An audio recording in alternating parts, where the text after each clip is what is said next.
이제 지난 목요일 저녁부터 목사님 조금 이렇게 나누는 걸 참 좋아하기 때문에 목요일 저녁부터 신학이 개천절로 시작해서 추석 연휴가 시작이 되었습니다.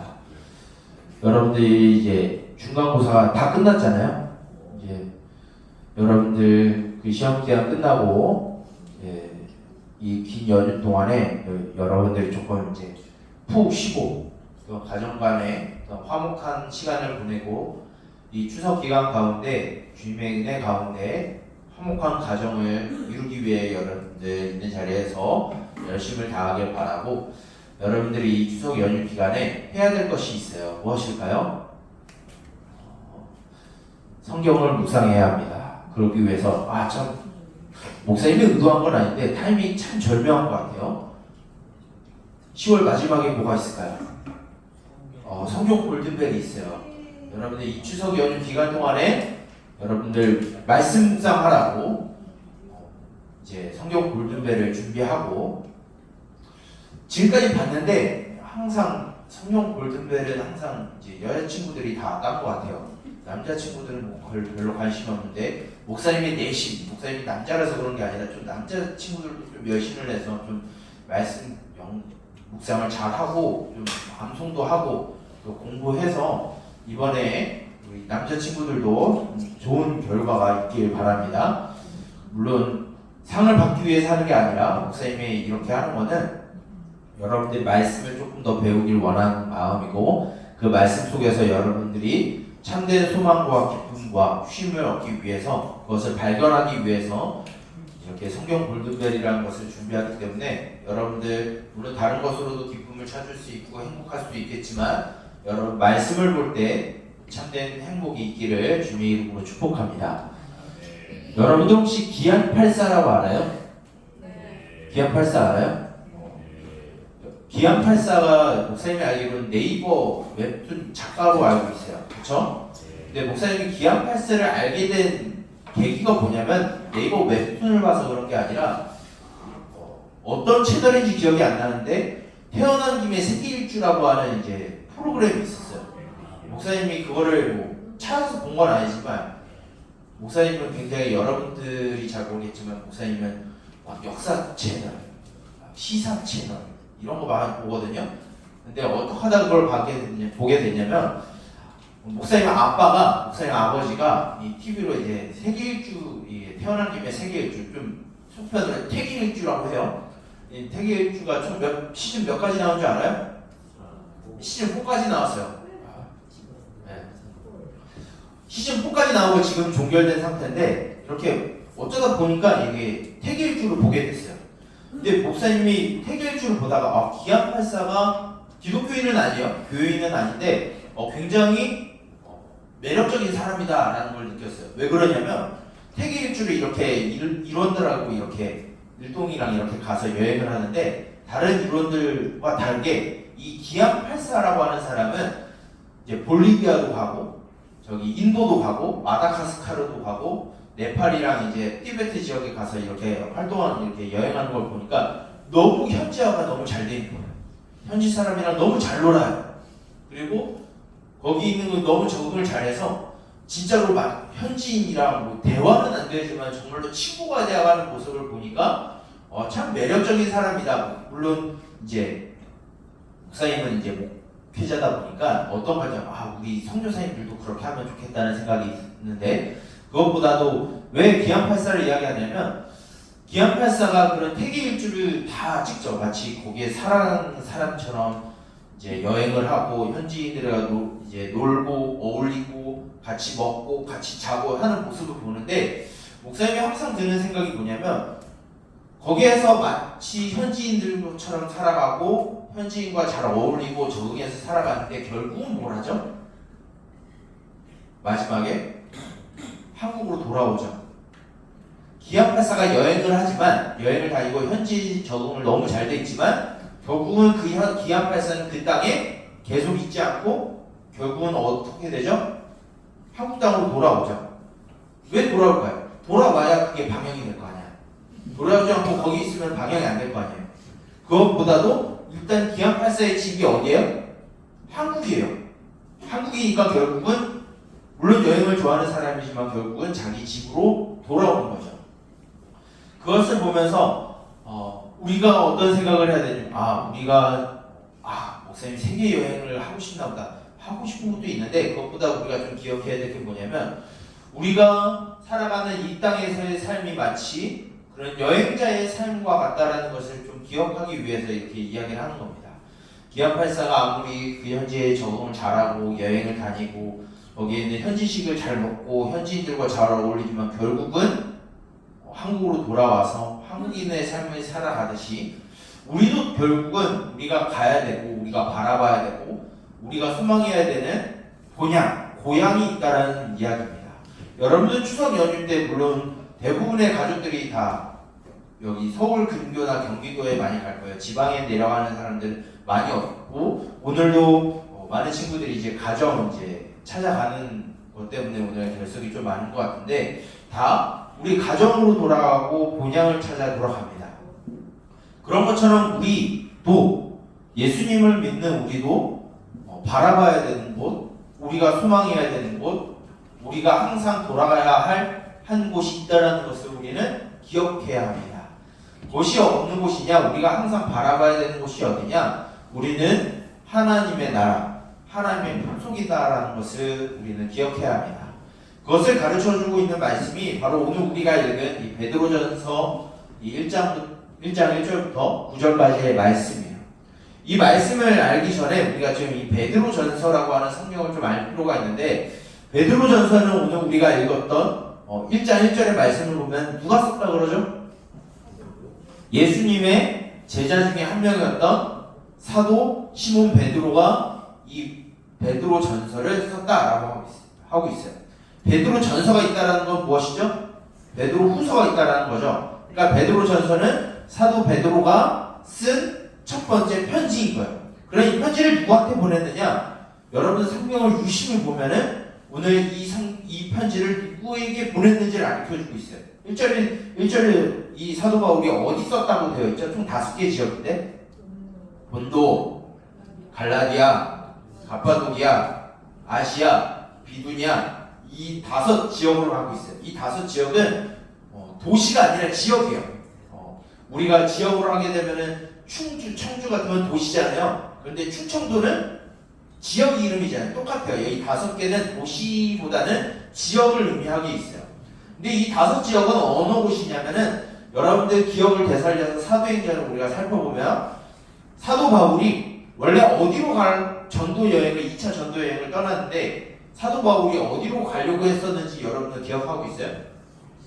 아시아로 가려고 했었어요.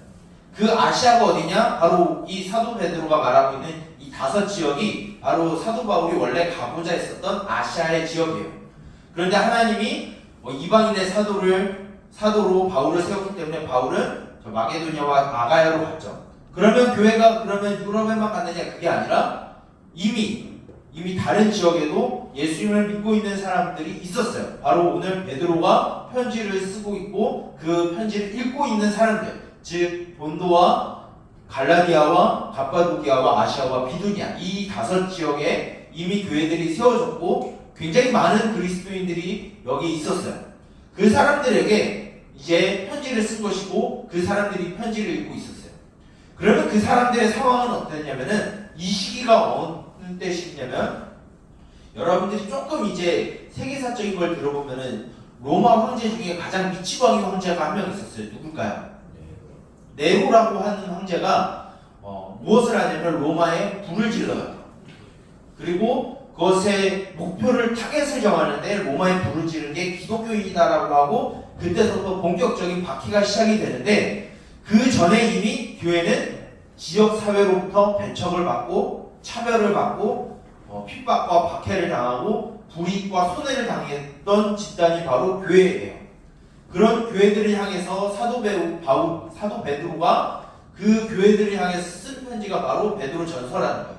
그러면 베드로전서는 이 5개 지역에 있는 교회들의 상황이 핍박받고 있고 박해를 받고 있고 손해를 당하고 있고 조롱과 배척과 차별을 받고 있는 이 교회들을 향해서 쓴 편지라는 것이죠. 그 교회들을 향해서 오늘 쓴 편지 중에 가장 핵심적인 내용이 뭐냐면 우리는 이 세상에 썩어지거나 더럽거나 망하는 것을 소망하고 있는 사람들이 아니라 우리는 영원한 것을 품고 있고 영원한 것을 바라보는 삶을 살아가고 있기 때문에 지금 우리가 예수 그리스도를 믿는 것 하나만으로 박해를 받고 핍박을 당하고 손해를 당하고 조롱을 받고 사회적으로 배척을 받지만 결코 그 믿음을 버리지 말고 그 고난을 인내하고 견딤으로써 우리의 주어진 그 하나님의 나라를 바라보는 그 발걸음을 멈추지 말라라고 하는 동료와 함께 이 말씀이 쓰여진 거예요. 오늘 말씀을 잘 보게 되면 이 교회들을 향해서 이 사도 바울은 믿음의 동기부여를 하고 있어요. 너희들이 어떻게 하나님의 백성이 되었는지를 가르쳐주고 있어요. 어떻게 하나님의 백성이 되었냐면 하나님 아버지의 미리 조금 쉽게 얘기하면 하나님이 예정하셨다. 하나님 미리 아셨다. 하나님의 백성들을 미리 아심을 통해서 이 5 지역에 있는 교회들을 하나님이 이미 택하셨다라고 말하고 있어요.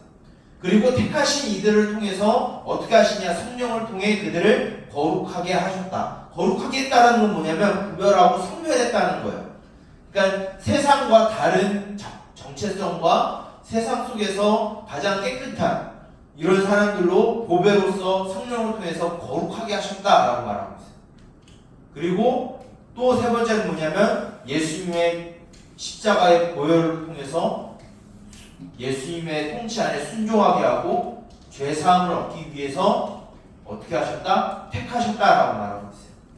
하나님이 미리 하심을 통해서 거룩하게 하시기 위해서 죄로부터 깨끗하게 하시기 위해서 하나님은 목사님과 여러분 그리고 이 베드로전서를 읽고 있는 그 지역 그 당시에 있었던 교회들에게 하나님이 너희들을 특별하게 선택했어 라고 말하고 있어요. 우리들은 하나님께서 택하신 자들이에요.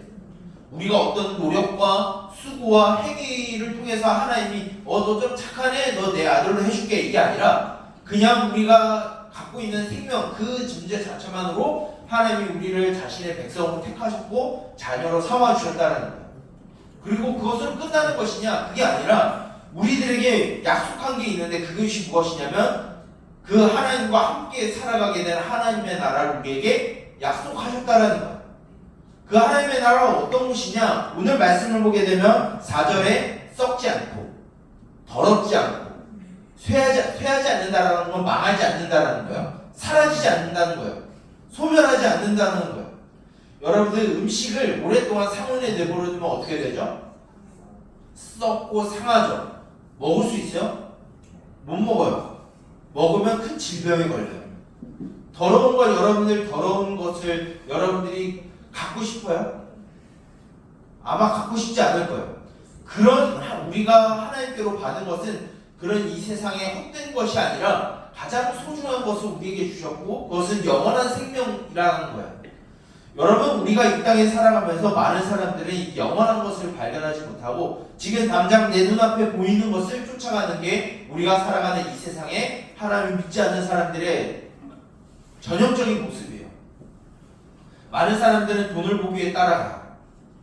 많은 사람들은 나의 명예를 위해서 살아가요. 많은 사람들은 나의 물리적인 힘, 사회적인 힘 이것을 일종의 뭐라고 해요? 권력이라고 말을 해요. 권력을 얻기 위해서 살아가요. 그런데 이것을 다 뭐라고 말하냐면 썩은 것이고 더러운 것이고 망하고 소멸하는 것이다 라고 말하고 있어요. 여러분들 성경 중에 구약 성경 중에 전도서라고 하는 성경이 있는데 그 전도서는 솔로몬이라는 사람이 썼어요. 우리가 몇 년 전에 작년이겠죠? 그때 아마 전도서를 다뤘을 텐데 전도서는 솔로몬이 다루면서 뭘 이야기하냐면 헛되고 헛되며 헛되고 헛되니 모든 것이 헛되다라는 이야기를 하고 있어요. 솔로몬은 모든 재물을 다 얻었고요. 모든 명예를 가졌고요. 모든 권력을 가진 사람이었어요. 심지어 솔로몬은 어떤 위치에 있었냐면 하나님의 나라의 완성이 되는 것에 표본이 되는 사람이 솔로몬이었어요. 근데 그 사람도 물론 사람이기 때문에 범죄를 저지르고 우상을 숭배했지만 그의 마지막 때에 자기가 누렸던 그 모든 것들이 다 헛되고 바람잡는 것과 같다라고 말했어요. 즉 무엇이에요? 썩는 것과 같고 썩는 것이고 망하는 것이고 소멸하는 것이고 더러운 것이다라는 걸 말하고 있어요. 그런데 어리석은 이 세상에 하나님을 믿지 않는 사람들은 그것을 향해 달려가고 있어요. 좋은 대학에 물론 좋은 대학 가면 좋겠죠. 좋은 대학을 가기 위해서 나의 생명과 모든 것을 다 바쳐요. 많은 돈을 얻기 위해서 수단과 방법을 가리지 않고 악한 방법이라도 사용을 해요. 권력을 얻어서 그 권력을 행사하는 그것이 마치 영원한 것처럼 살아가고 있어요. 그런데 오늘 말씀을 보게 되면 우리가 바라보는 그런 것들은 다 바람을 잡는 것 같고 썩는 것이고 더러운 것이고 나중에 결국은 소멸하는 것이다 라고 사도 베드로가 말하고 있어요. 우리가 바라봐야 되는 건 무엇이냐면 하나님과 함께 살아가는 것. 하나님이 우리에게 영원한 사랑을 베푸시는 그 하나님의 나라를 바라보는 존재들이 바로 우리들이라고 말하고 있어요. 그러기 위해서 우리는 어떤 사람들이냐면 다시 앞부분으로 돌아오면 이 사도 베드로가 이 교회들을 향해서 쓴 호칭이 있어요. 1절에 뭐라고 되어 있냐면 흩어진 나그네라는 표현을 하고 있어요. 우리는 이런 생각을 갖고 있어야 돼요. 아까 기안 84가 여행자였던 것처럼 우리는 이 땅에서 여행자의 삶입니다. 나그네라는 의미가 여행자라는 의미예요. 그리고 가난하다는 의미도 되겠죠. 우리는 이 땅 가운데 우리가 살아가는 삶의 여정은 이 땅에서의 삶이 전부가 아니에요. 우리가 이 땅에서 바라보고 있는 이 사회의 삶이 이 세상에서의 삶이 전부가 아니라 우리는 무엇이라는 거죠? 이 세상에서 그냥 여행자일 뿐이에요. 그냥 지나가는 거예요. 여기가 우리의 종착지가 아니라 그냥 지나가는 곳이에요. 그런데 우리는 많은 사람들이 이 땅의 삶이 종착지인 것처럼 살아가고 있어요. 근데 교회는 그렇지 않다는 걸 가르쳐주고 있어요. 예수님을 믿는 우리들은 성부 하나님과 성자 하나님과 성령 하나님을 믿는 우리들은 이 땅에서의 삶이 전부가 아니라 썩고 망하고 소멸한 이 땅의 것을 우리가 바라보고 살아가는 게 아니라 우리의 정체성은 영원한 하나님의 나라를 바라보고 살아가는 게 우리의 정체성이다라는 거예요. 물론 여러분들 목사님이 여러분들에게 공부 열심히 하라고 해요. 여러분들 있는 삶에서 최선을 다하라고 말을 해요. 왜 그러냐면 그것이 목적으로 삶을 하는 것이 아니라 이 땅에서 살아가면서 여행자로서 하나님과 함께 동행하고 하나님을 위해서 살아가기 위해서 하는 것이지 그것이 도구일 뿐이지 우리의 목적이 되지 않는다는 것 때문이에요. 여러분들이 이런 걸 기억했으면 좋겠어요. 물론 여러분들이 목사님이 이 세상에 있는 것 다 썩고 망하는 것이고 하니까 다 내버려 치우고 교회에서 365일 말씀만 보면서 기도하면서 수도원의 생활을 해야지. 교회는 그런 곳은 아니에요. 여러분들이 있는 곳이 여러분들이 살아가는 곳이 하나님의 나라예요. 하나님의 나라는 우리가 바라봐야 되는 그 하나님의 나라는 죽어서 가는 곳만이 아니라 우리가 이 땅에서도 살아가야 되는 곳이에요. 즉 우리는 이 세상의 사랑과 다른 것을 바라보고 다른 소망을 품고 살아가야 되는 거예요. 여러분들 좋은 대학 못 가면 어때요? 하나님 하나만으로 행복하면 됩니다. 여러분은 많은 돈 없어도 돼요. 하나님과 함께 있으면 되는 거예요. 예수님의 이름 하나만으로 살아가면 돼요. 그런데 하나님은 그렇게 살아가는 사람들을 쫄쫄 굶게 하진 않으세요. 물론 좀 다른 예외는 있습니다. 핍박받고 고난을 받지만 하나님은 그 백성들을 보살피시는 것은 영원해요. 여러분들이 이걸 기억했으면 좋겠어요. 여러분들 공부 열심히 하는 거 좋습니다. 그런데 그것이 여러분들의 삶의 소망이 되지 않았으면 좋겠어요. 여러분들 돈 열심히 버세요. 나중에 취업을 하고 직장에 가는 거 적극 권장해요. 하나님은 일하길 원하세요. 우리가 지난번에 다루진 않았지만 일하지 않는 자 먹지도 말라라고 하는 하나님의 말씀이 있었어요. 그런 것처럼 여러분들이 이 땅에서 열심히 살아야 돼요. 그런데 부를 축적하고 명예를 얻고 사람들에게 인정을 받고 권력을 누리고 행복한 삶을 살아가는 게 이 땅에서 우리가 살아가는 삶의 전부가 아니라는 걸 우리는 기억해야 돼요. 우리의 교회의 정체성, 우리 예수님을 믿는 사람들의 정체성은 무엇이죠? 이 땅은 결국 이 세상에서 지나가는 여행자밖에 없어요. 우리는 결국 어디로 돌아가야 되냐면 영원한 하나님의 품속으로 우리 돌아가야 돼요. 그것을 소망하면서 우리 살아가야 돼요. 여러분들의 간절한 소망이 어디에 있나요? 여러분들의 진정한 기쁨을 어디에서 누리고 있나요? 여러분들이 진정한 쉼과 여러분들의 참된 행복을 어디에서 누리고 있나요? 여러분들이 그리고 목사님이 우리 중고등부 정부가 이 세상에서의 삶이 전부가 아니라 그것 때문에 좌절하고 넘어지고 살아가는 것이 아니라 물론 믿는 것 때문에 손해를 볼 수 있어요. 사람들이 조롱받을 수 있어요.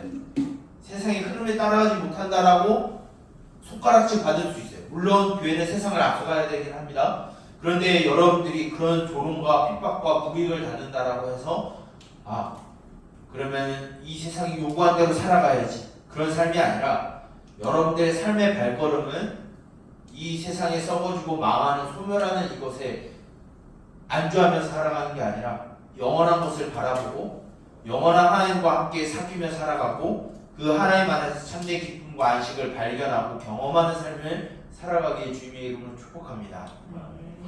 여러분들이 이 추석 연휴 기간 동안 그리고 여러분들이 주어진 그 학업의 연수 동안 그리고 여러분들이 주어진 그 모든 삶의 여정 가운데 여러분들 하나님과 함께 동행하면서 여러분들의 정체성, 이 땅 가운데 이 세상의 종착지로 사는 것이 아니라 이 세상의 여행자로서, 물론 이 세상에 살아가지만 우리가 이 세상에 속한 것이 아니라 하나님의 나라를 바라보고 하나님의 품 속에서 하나님과 날마다 교제하는 삶을 살아가기를 예수님의 이름으로 축복합니다. 기도하겠습니다. 살아계신 하나님 아버지, 우리를 예수 그리스도의 보혈의 은총과 성령 하나님의 거룩하게 하심과 하나님 아버지의 미리 아심을 통하여서 우리를 택하시고 하나님의 백성 되게 하여 주신 그 은혜에 감사드립니다.